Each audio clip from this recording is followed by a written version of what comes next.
5.7, inverse of a function. This is going to be our final section here in Chapter 7, and we will be using some of the things we've learned previously, like composition of functions and all this function notation stuff, domains that we just recently talked about, limitations on what an equation can actually do. But we're going to talk about inverses. We've talked about them before. Okay, we know inverse functions. We know things that undo each other, like plus and minus and times and divide and exponent and radical. Okay, those are inverse functions of each other. They undo each other. Okay, we're also going to talk about inputs and outputs. When you have a function like of any kind, okay, the input is the x. You plug in x to the problem, calculate, solve, simplify, and y is your output. And that's how you graph something. You input an x, you go out here, and then you go up to y, and you graph it. This is your input. Up here's your output. Okay? And it gets you to that spot. That's how you graph it. So that's what they're going to be working with here in the beginning. We're going to solve these equations for the other thing. So we're going to take the f of x, we're going to plug in the y, and then we're going to rearrange it so that it's solved for x instead of solved for y. So part A, we're going to say y equals 2x plus 3, and then we're going to solve for x. So we're going to move the 3. So we're looking for this guy right here. We're going to move the 3, so y minus 3 equals 2x. And then we're going to get rid of the 2. And so x equals y minus 3 divided by 2. So now it's solved for x. So we're going to find the input when the output is negative 7. Output is y, input is x. So we're solving for x, basically. We could have just said negative 7 equals 2x plus 3 and worked our way to x. But now we can plug it in right here and calculate down. That's also negative. Negative 10 over 2 equals x, so negative 5. Okay? That kind of thing. That's what we're looking at. So here's a couple to try. Plug y in for f of x, then get x by itself instead. Just rearrange the problem so that x is by itself. Then plug a 2 in for the y and figure out what x is. Give it a pause, give it a try. All right, so if I say y equals x plus 2, I'm already thinking ahead. We're going to add 2 to both sides, so y plus 2 equals x. And then I'm going to plug a 2 in. 2 plus 2 equals x. 4 equals x. Y equals 2x squared. Before I can undo the exponent, I got to isolate, so divide by 2. So y divided by 2 equals x squared. Now that the radical's alone, I can square root both sides. So the square root of y divided by 2 is equal to x. Which you can't really do. That's not simplified as a radical. You do square root of y over square root of 2, still not simplified.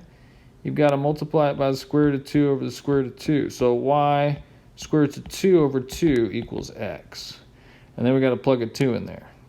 And when you plug a 2 in for y, they cancel.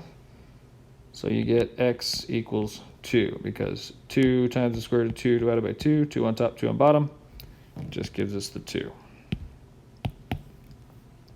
Y equals negative x to the third plus 3.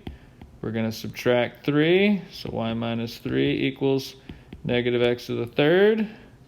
Don't know why I did that up there like that. Let's make sure we do both, same to both sides. Get rid of the negative.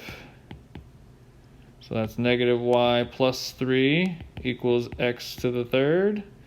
And we're going to, not square root, but cube root. So we got the cube root of negative y plus 3 equals x. We'll plug in a 2. cube root of negative 2 plus 3 equals x. The cube root of 1 equals x, which is 1. Just like that. Now, on this idea of inverses and this idea of resolving the equation so that x is by itself and y is now in the mix, that's getting the inverse of the original problem. Okay? So, in example 1, notice the steps involved after substituting for x in y equals 2x plus 3, and after substituting for y in x equals y minus 3 divided by 2, are complete opposites.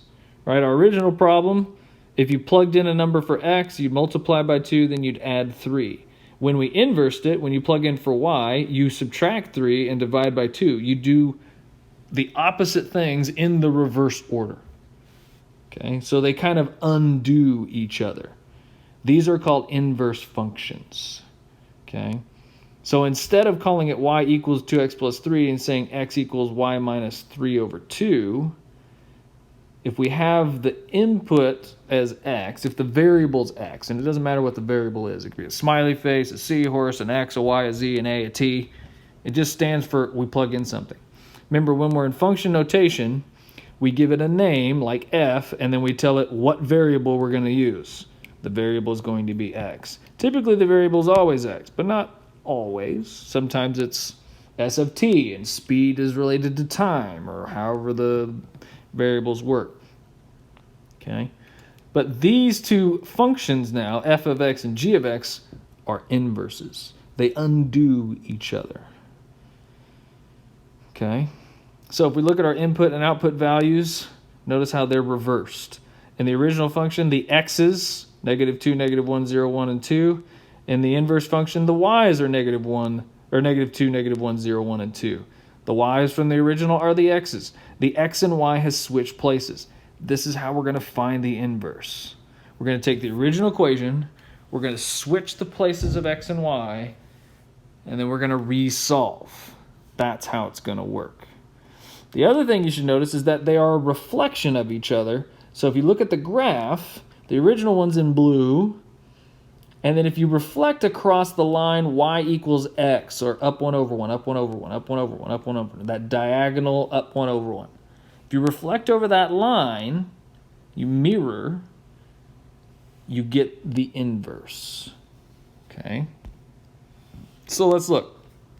Find the inverse of f of x equals 3x minus 1. And another way they might notate the inverse is f of x. Okay, I think it's that way. Might be f negative 1 of x. It's one of those two. It's going to come up here pretty soon. Okay, so let's find the inverse. Do they note it on here? Nope. So what we're going to do, this is how I like to do it. We're going to say, okay, replace the y, and then we're going to switch the x and the y. X equals 3y minus 1. And then we're going to get y back by itself. So move the 1, x plus 1 equals 3y, divide by 3. Okay, so y equals x plus 1 over 3 is the inverse. Okay, so you might say f of x equals x plus 1 over 3. That's the inverse of the original. Okay, switch the x and y. Oops, sorry, I hit the wrong place. Okay, so we switched where x and y was. Really tight. The only things that are switching are the x and the y.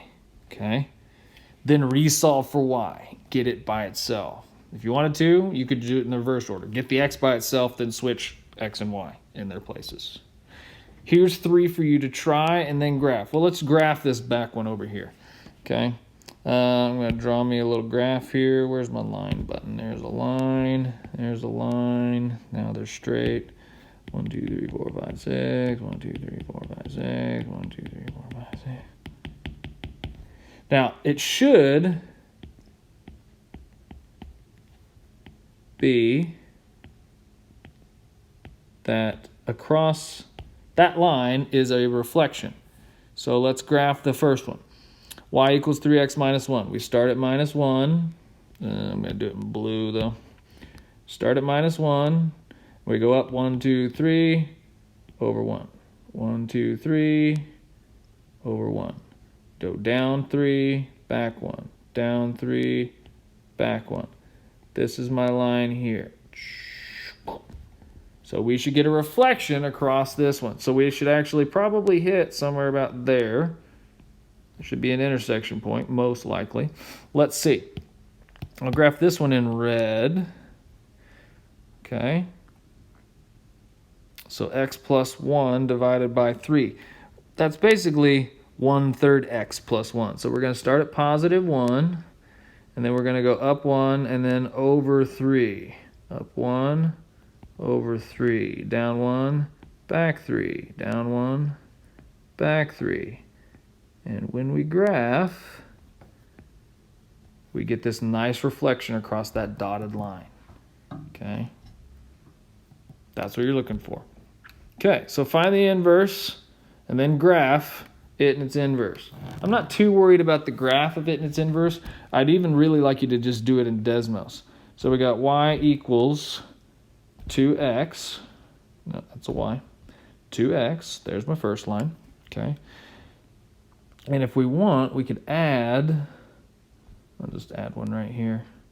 We can add the y equals x one, and I'm going to change the style to dotted, and I'm going to make it black. Just hold down on that, you can change the color, okay? So that way we can see that line of reflection. I'm going to keep that one in there all the time. Let's see if I do settings. I thought I could move these around somewhere. No, well. And then we're going to find the inverse. Okay, so let's find the inverse. So there's my y equals 2x. Switch the x and y. Now get y by itself. Divide by 2. So that's basically 1/2 x plus nothing equals y. Or we could say f of x. Okay. So if we graph that, 1 divided by 2, x equals y. Sorry, that needs to not be down there, but right there. Boom. And it gives us a nice mirrored look.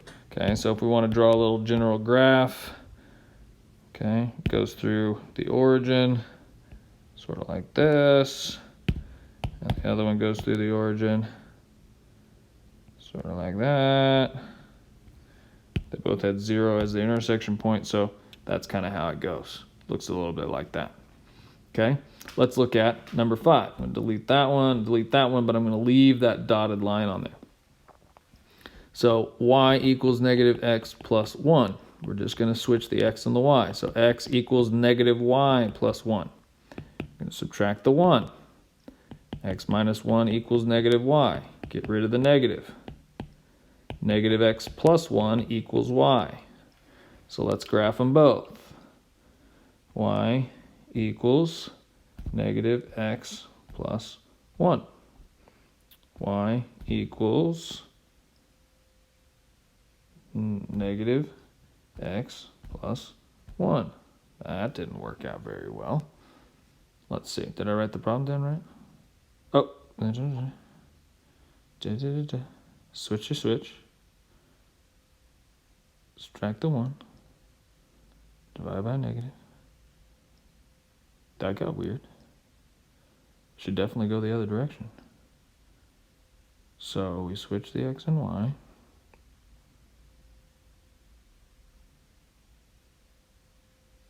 How did that not work? The inverse is definitely not the same thing. It's got to do the opposite. We just got the same thing. So let's try again. Failure is an option, people. Sometimes you mess up and then you try again. All right, so we switch them. The x goes here, the y goes there. Okay. So then we're going to say minus 1. X minus 1 equals negative y. We divide by negative. Negative x plus 1 equals y. It can't be its own inverse. What is going on? That does not make any sense. It should go the complete other direction.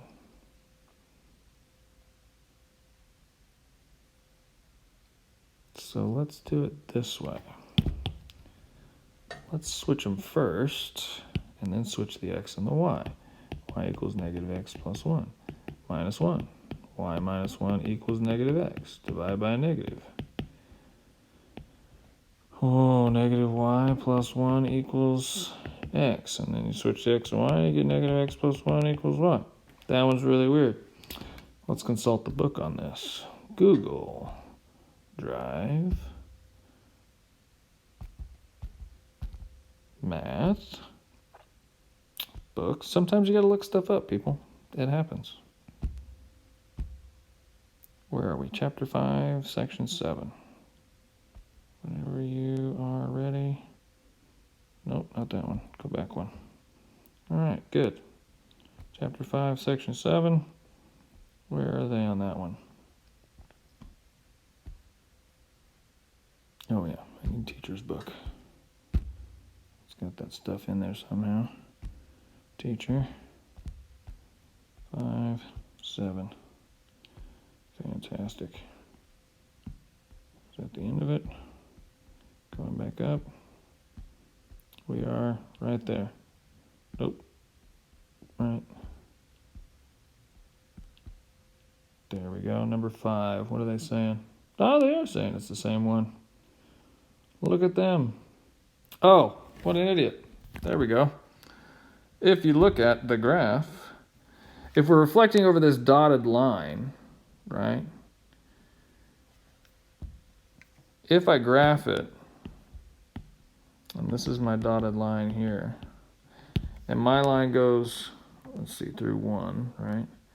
My line goes straight through this way.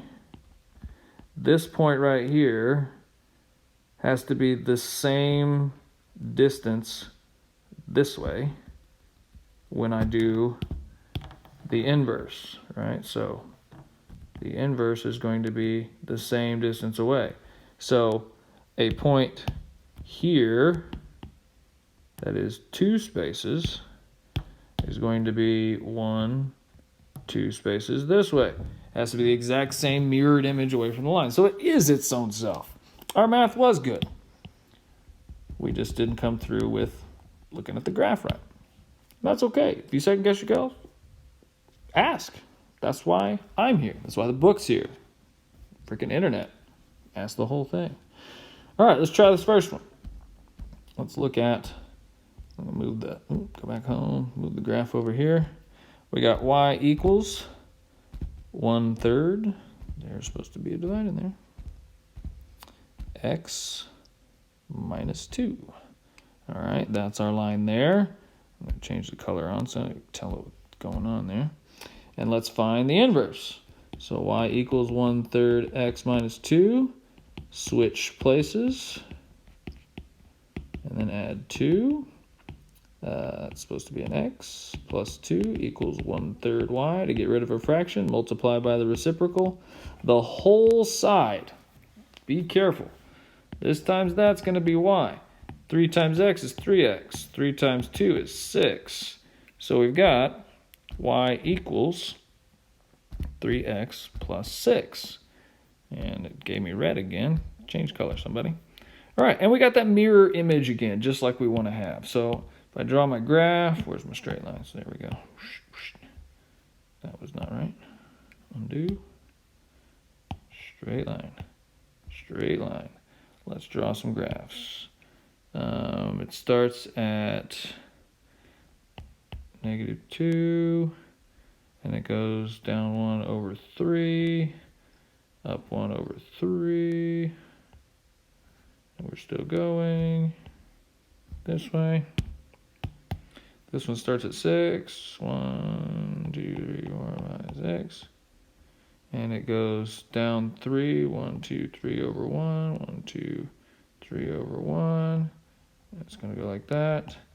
And I get my mirror image through that diagonal y equals x. Perfect. That's what we're looking for, okay? If it does that on the graphs, you're good to go. Just do a small trace of the graph so we see what's going on. Okay? Now, when we've looked at all these previous ones, they're straight lines. So they're a function and their inverse is a function. Remember, to be a function, x cannot repeat. If x repeats, you're not a function. You can test this with the vertical line test. So if we go back to some of our graphs, if we take a vertical line and we put it, move with me, there we go. We put it anywhere on that graph, okay, that blue line, it never touches the black line anywhere more than once. Same thing with the red line. It never touches it more than once. It's called the vertical line test.